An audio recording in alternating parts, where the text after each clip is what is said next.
Have you ever wondered why some people are very likable and yet hold a lot of power? We're going to look into this interesting combination. We will be examining 3 very important books to understand this concept.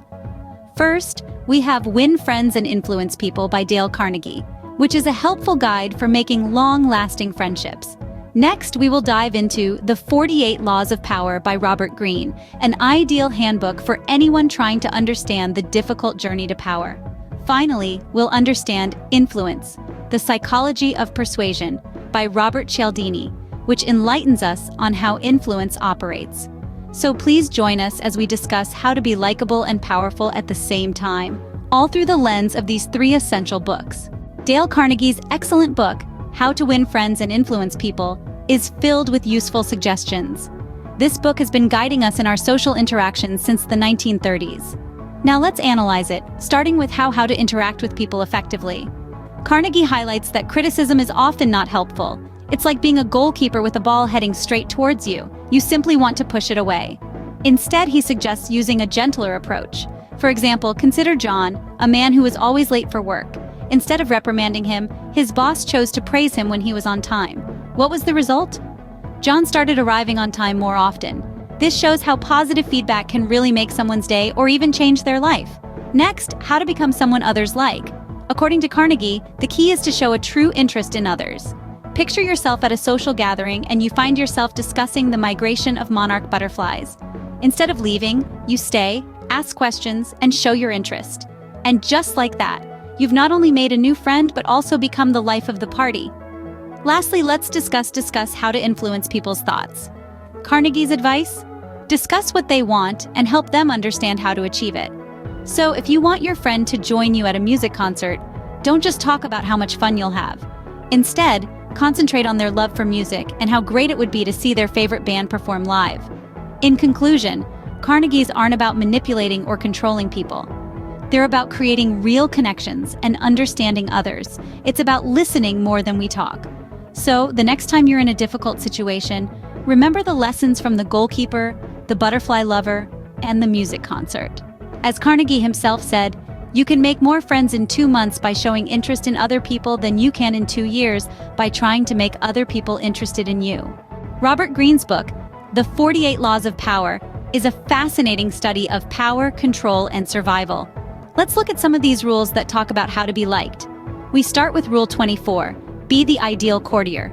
This rule is all about being polite, charming, and importantly, non-threatening. Think about it. It's about lifting up others, making them feel important. Consider the coworker who always has a smile on their face, the one who everyone likes. Or think about your friend who can easily talk to anyone at a party. These are examples of an ideal courtier. But remember, being the ideal courtier is about genuine interest, not trickery. It's about truly caring for others, not just empty compliments. It's about making others feel important, not controlling them. Next, we look at Rule 43. Understand the hearts and minds of others. This rule is a bit complex. It's about really understanding people, knowing what motivates them. It's like being a good chess player, guessing your opponent's next move before they make it. But this isn't a game, it's understanding the complex human mind. Let's imagine this. Let's say you're a manager with a team member who isn't doing their best. Instead of scolding them, you take time to understand what's really bothering them. You connect with their feelings, their thoughts, and as a result, you see a big improvement in their work. That's the power of this rule. To make it clearer, think about a world where everyone was an ideal courtier and really understood others. Imagine a society always having a gentle conversation, full of respectful discussion and mental exercises. It would certainly be amazing. Remember, power isn't about being tough. It's about understanding the feelings and thoughts of the people you interact with. Influence, The Psychology of Persuasion is a key book by Robert Cialdini. This book looks at the reasons why people often say yes. Let's explore this interesting idea, shall we? First, Cialdini talks about reciprocity. Picture a situation where your neighbor lets you borrow their lawnmower, and you then feel you should invite them to your barbecue. This is reciprocity. It's that strong human need to give back when someone does something for us. It's like we're always in a loop of no main pay the bill.